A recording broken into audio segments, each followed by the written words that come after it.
ओम नमो भगवते वासुदेवाय। मार्गशीर्ष महात्म 3रा अध्याय। लेकिन उससे पहले कन्हैया जी की कृपा की एक सुंदर सी कहानी। एक राजा था।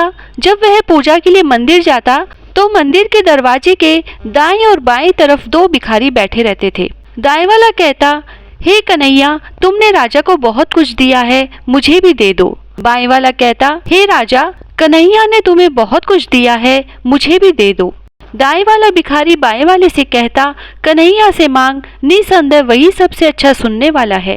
तब बाएं वाला जवाब देता, चुप कर मूर्ख, तुझे कुछ नहीं पता। एक बार राजा ने अपने मंत्री को बुलाया और कहा कि मंदिर में दाएं तरफ जो भिखारी बैठता है वह हमेशा कन्हैया से मांगता है, तो निसंदेह कन्हैया उसकी जरूर सुनेगा। लेकिन जो बाएं तरफ बैठता है वह हमेशा मुझसे विनती करता रहता है। तो तुम ऐसा करो कि एक बड़े से बर्तन में खीर भरकर उसमें अशर्फियां डाल दो और उसको दे आओ। मंत्री ने ऐसा ही किया। अब वह भिखारी मजे से खीर खाते खाते दूसरे भिखारी को चिढ़ाता हुआ बोला, बड़ा आया, कन्हैया देगा। ये देख, राजा से मांगा तो मिल गया ना। खाने के बाद जब उसका पेट भर गया तो उसने खीर से भरा बर्तन उस दूसरे भिखारी को दे दिया और कहा, ले पकड़, तू भी खा ले मूर्ख। अगले दिन जब राजा पूजा के लिए मंदिर आया तो देखा कि बाएं तरफ वाला भिखारी तो आज भी वैसे ही बैठा है, लेकिन दाएं तरफ वाला गायब है। राजा ने चौंक कर उससे पूछा, क्या तुझे खीर से भरा बर्तन नहीं मिला? भिखारी ने कहा, जी मिला था, क्या शानदार खीर थी, मैंने खूब पेट भरकर खाई। राजा ने कहा, फिर? तब भिखारी ने कहा, फिर मेरा पेट भर गया और जो दूसरा भिखारी यहाँ बैठता है वह बर्तन मैंने उसको दे दिया। वह मूर्ख हमेशा कहता रहता था, कन्हैया देगा, कन्हैया देगा। राजा मुस्कुरा कर बोला, बेशक कन्हैया ने उसे दे ही दिया। इसी तरह हमें भी उस कन्हैया से ही विनती करनी चाहिए, वही हमें देने वाला है। दुनिया के जीव तो एक जरिया है, बाकी उसकी मर्जी से ही मिलता है। इसीलिए उस मालिक को हमेशा याद रखो, हर रोज भजन बंदगी सिमरन करो, तब जाकर हमारा परमार्थ और स्वार्थ दोनों बन पाएंगे। बोलो कन्हैया लाल की जय। आगे हम सुनते हैं मार्गशीर्ष कथा का अध्याय 3। ब्रह्मा जी कहने लगे कि हे भगवान, पुण्य कितने प्रकार के होते हैं, सो मेरी सुनने की इच्छा है। भगवान कहने लगे कि हे पुत्र, पुण्य 3 प्रकार के होते हैं। तुलसी की मृतिका से अथवा गोपी चंदन से पुण्य को धारण करें। विद्वान लोग हरि चंदन से पुण्य को धारण करते हैं, अथवा श्याम तुलसी की मृतिका से उद्रव पुण्य धारण करें तो मैं अत्यंत प्रसन्न होता हूँ। हे वत्स, गोपी चंदन का महात्म सुनो। जो द्वारिका की मिट्टी को हाथ में लेकर उद्रव पुण्य धारण करता है उसके पुण्य कर्म का कोटि गुणा फल होता है, और जो गोपी चंदन को मस्तक पर क्रियाहीन श्रद्धाहीन भी धारण करता है उसका फल सदैव नाशहीन होता है। जो द्विज यानी ब्राह्मण, क्षत्रिय और वैश्य गोपी चंदन के पुण्य को सदैव हर समय धारण करता है उसको सूर्य ग्रहण के समय कुरुक्षेत्र में, माघ मास में प्रयाग में स्नान दान आदि के पुण्य का फल प्राप्त होता है। उससे भी अधिक मेरे घर यानी बैकुंठ में जाकर देवता के समान हो जाता है। जिसके घर में गोपी चंदन रहता है और भक्ति से जो गोपी चंदन के पुण्य को अपने ललाट पर धारण करता है उसके घर में, हे ब्रह्मा, कंस को मैं वध करने वाला कृष्ण लक्ष्मी के सहित वास करता हूँ। जो इस कलयुग में पापों को नाश करने वाली द्वारिका की मिट्टी को मेरा मंत्र पढ़कर ललाट में धारण करता है वह चाहे कितना भी पापी क्यों न हो, यमराज का दर्शन नहीं करता।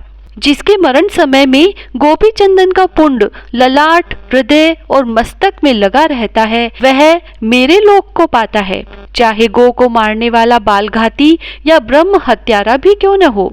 जिसके ललाट में गोपी चंदन का पुण्य लगा होता है मेरे प्रभाव से उस प्राणी को ग्रह, राक्षस गण, यक्ष, पिशाच, उरग और भृत्यनायक कभी बाधा नहीं देते।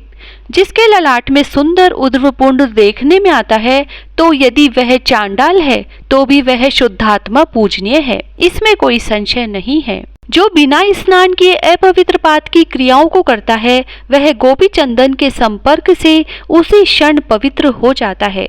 जो अपवित्र है, आचार से भ्रष्ट है और नित्य ही पाप कर्मों में लगा रहता है, परंतु नित्य उद्रव पुण्य को धारण करने से पवित्र हो जाता है। सो हे ब्राह्मण, मेरे भक्त को चाहिए कि मेरे प्रिय होने के लिए अथवा अपने कल्याण और रक्षा के लिए मेरे पूजन और हवन के समय प्रातःकाल और सायंकाल नित्य ही सावधान होकर इस संसार से मुक्त कर देने वाले उर्ध्व पुंड को धारण करे। उर्ध्व पुंड धारण करने वाला चाहे चांडाल ही क्यों न हो और वह चाहे कहीं भी मर जाए, विमान में बैठकर मेरे लोक को पाकर पूजित हो जाता है। उर्ध्व पुंड को धारण करने वाला जिसके अन्न को भी खाता है, उसी समय उसके 20 कुलों का नरक से उद्धार कर देता है। जो शीशे में अथवा जल में देखकर विधि पूर्वक उर्ध्व पुंड धारण करता है, वह परम गति को प्राप्त कर लेता है। अनामिका उंगली से तिलक धारण करने से शांति मिलती है। मध्यमा उंगली आयु को बढ़ाने वाली, अंगुष्ठ पुष्टि देने वाला तथा तर्जनी मोक्ष को देने वाली है। जो गोपी चंदन का टुकड़ा किसी वैष्णव को देता है, वह अपने 8 कुलों को तार देता है। जो बिना उर्ध्व पुंड तिलक के यज्ञ, दान, तप, हवन, वेद पाठ, पितृ तर्पण आदि करता है, उसका सब कृत्य व्यर्थ हो जाता है। जिन मनुष्यों का ललाट बिना उर्ध्व पुंड का होता है, उनका मुख मैं कभी नहीं देखना चाहता, क्योंकि वह मुख शमशान के तुल्य होता है। विष्णु भगवान की कृपा के लिए उर्ध्व पुंड जो भगवान को अत्यंत प्रिय है तथा मत्स्य कूर्म आदि को धारण करता है, तथा इस कलयुग में द्वारिकापुरी की मिट्टी से मत्स्य कर्म आदि चिन्हों को धारण करता है, उसके शरीर को तुम मेरा ही शरीर समझो। इसीलिए अपनी भलाई चाहने वाला पुरुष मेरे शरीर और उसके शरीर में कुछ भी अंतर न समझे। जिसके शरीर में मेरे अवतारों के चिन्ह देखने में आए, उनको मेरा शरीर ही जानना चाहिए। उसका पाप कर्म भी पुण्य में परिवर्तन हो जाता है। जो मनुष्य अपने शरीर में शंख, चक्र, गदा, पद्म, मत्स्य और कूर्म की रचना करता है, उसके पुण्य की सदैव वृद्धि और 100 जन्मों के पाप नाश को प्राप्त होते हैं। इस कलयुग के समय जिसके शरीर में मेरे आयुधों के चिन्ह देखने में आए, वे मेरे ही रूप हैं। जिसका शरीर नित्य नारायण के आयुधों से चिन्हित होता है, उसके चाहे करोड़ों पाप क्यों न हो, यमराज उसका क्या कर सकता है। शंखोद्वार तीर्थ में कोटि जन्म वास करने वाले को जो फल मिलता है, वह फल अपने दक्षिण हाथ में शंख के चिन्ह को धारण करने वाले को प्रतिदिन मिलता है। पुष्कर तीर्थ में विष्णु के दर्शन से जो फल कहा गया है, उससे कोटि गुना अधिक फल शंख के ऊपर कमल के चिन्ह धारण करने को मिलता है। कलयुग में जिसकी वाम भुजा पर गदा का चिन्ह लगा रहता है, गदाधर भगवान उसको गया श्राद्ध का फल प्रतिदिन देते हैं। काशी में चक्र स्वामी के समीप लिंग दर्शन से जो फल मिलता है, वही फल अपने शरीर में गदा और चक्र के लिखने से मिलता है। जिसका शरीर गोपी चंदन से रचित मेरे आयुधों से चिन्हित है, उसको प्रयाग आदि तीर्थों में जाने की क्या आवश्यकता है, क्योंकि वहां जाने से जो फल मिलता है वह उसको वहीं पर मिल जाता है। हे ब्रह्मा, मैं जब जब शंख, चक्र आदि से चिन्हित शरीर को देखता हूँ, तब तब ही मुझको अत्यंत प्रसन्नता होती है और उसके पापों को अवश्य भस्म कर डालता हूँ। जिसके शरीर में प्रतिदिन तथा अहोरात्र शंख, चक्र, गदा और पद्म का चिन्ह लिखा रहता है, वह मेरी आत्मा और मेरा ही स्वरूप है। जो कलयुग में नारायणा के आयुधों के चिन्ह को धारण करके पुण्य के कर्मों को करता है, उसको उस कर्म का मेरु के तुल्य फल मिलता है, इसमें कोई संशय नहीं है। हे पुत्र, जो शंख आयुध से चिन्हित होकर विधिहीन भी श्राद्ध करता है, तो उसको श्राद्ध का अक्षय पूर्ण फल मिलता है। जिस प्रकार अग्नि देवता वायु से प्रेरित होकर काष्ठ को अत्यंत जला देता है, वैसे ही मेरे आयुधों को देखकर पाप समूह जल जाते हैं। ओम नमो नारायणा इस 8 अक्षरों वाले मंत्र से युक्त मुद्रा को स्वर्ण या चांदी के बने मेरे शंख आदि आयुधों को धारण करता है, विशेष रूप से कलयुग में धारण करता है, वह मुझको प्रहलाद के समान प्रिय है। नारायण की मुद्रा, शंख, चक्र आदि के चिन्ह तथा आंवला के फलों की माला और तुलसी के लकड़ी की माला तथा द्वादक्षर मंत्र ओम नमो भगवते वासुदेवाय को और मेरे आयुधों को धारण करता है, वह वैष्णव मेरे समान ही हो जाता है।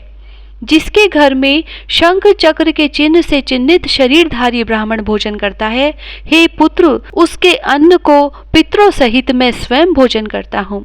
जो श्री कृष्ण के आयुधों से चिन्हित शरीरधारी को देखकर उसका सम्मान नहीं करता, वह 12 वर्ष के उपार्जित शुभ कर्मों के फल को नष्ट कर देता है। यदि श्री कृष्ण के आयुधों से चिन्हित शरीरधारी शमशान में मर जाता है, उसकी गति प्रयाग में मरने के समान होती है। कलयुग में जिसका शरीर मरे आयुधों से पीड़ित रहता है, उसके शरीर में इंद्रादिक समस्त देवता वास करते हैं। जो मेरे शस्त्रों से अंकित होकर मेरी पूजा करता है, उसके हजारों अपराधों को मैं नित्य नष्ट करता हूँ। जो काष्ठ से मेरे शस्त्रों का निशान बनाकर उस निशान से अपने शरीर को चिन्हित करता है, उसके समान दूसरा और वैष्णव नहीं है। ओम नमो नारायणा इस अष्टाक्षर मंत्र की धातु की बनी हुई मुद्रा शंख पद्म आदि की मुद्रा को अपने हाथ में धारण करता है, वह सुर तथा असुर सभी से पूजित होता है। प्रथम इस नारायणी मुद्रा को अपने हाथ में प्रहलाद, विभीषणा, बलि, ध्रुव, शुक, माधांता, अम्बरीश, मार्कंडेय आदि ब्राह्मणों ने धारण किया था और शंख आदि से चिन्हित शस्त्रों को शरीर से चिन्हित करके मेरी आराधना कर मुझे प्राप्त हुए अभिलषित फल को प्राप्त हुए। गोपी चंदन की मिट्टी से जिसका शरीर चिन्हित है तथा शंख चक्र पद्म आदि से चिन्हित है, मैं उसके शरीर में सदैव वास करता हूँ। बुद्धिमान विद्वान सोने चांदी तांबा कांसी या लोहे का चक्र बनाकर धारण कर और वह चक्र 12 आरा 6 कोश और 3 बलि से विभूषित हो। विद्वान ऐसे सुदर्शन चक्र को बनाए और उपवीत के समान सदैव शंख चक्र और गदा को धारण करे। विशेष करके ब्राह्मण और वैष्णव लोग इस चक्र के चिन्ह को शिखा और यज्ञोपवीत के समान धारण करें। चक्र के चिन्ह से जिस ब्राह्मण का शरीर रहित है, उसका समस्त कर्म निष्फल है और जिसका शरीर मेरे चक्र से चिन्हित है, वह सदा ही पवित्र है। यह वेद का वचन है। विद्वान पुरुष को चाहिए कि जो हव्य यानी देवताओं के निमित्त दिया हुआ और कव्य पितरों के निमित्त दिया हुआ दान ऐसे ब्राह्मणों को देवे जो चक्रांकित हो। चक्र चिन्ह रूप कवच को देवता तथा दानव भी नहीं तोड़ सकते तथा वह मनुष्य समस्त प्राणियों तथा राक्षसों से भी अजय हो जाता है। जिसके शरीर में मेरा चक्र चिन्ह रूपी कवच होता है, उसके ग्रह में पुत्र आदि का अशुभ नहीं होता। ब्राह्मण अपनी दक्षिण भुजा में सुदर्शन चक्र को और वाम भुजा में शंख को धारण करे। इस बात को वेद वेत्ता लोग ही जानते हैं। इस कारण मंत्रों से मंत्रित कर आयुधों को धारण करना चाहिए। ललाट में गदा को, मस्तक में धनुष और बाण को, हृदय में नंदक नामक षडंग को और दोनों भुजाओं में शंख और चक्र को धारण करे।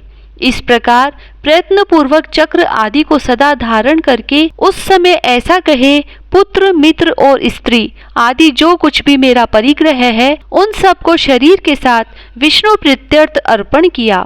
मेरी प्रव्यभिचारिणी भक्ति से प्राप्त मनोरथ जीवन पर्यंत अपने धर्म में स्थित रहे।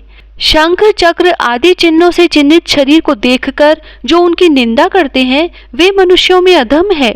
उनका मुख देखकर सूर्य नारायण को देखें और श्री कृष्ण चंद्र का नाम मुख से उच्चारण करे तो शुद्ध होता है, अन्यथा शुद्धि नहीं होती।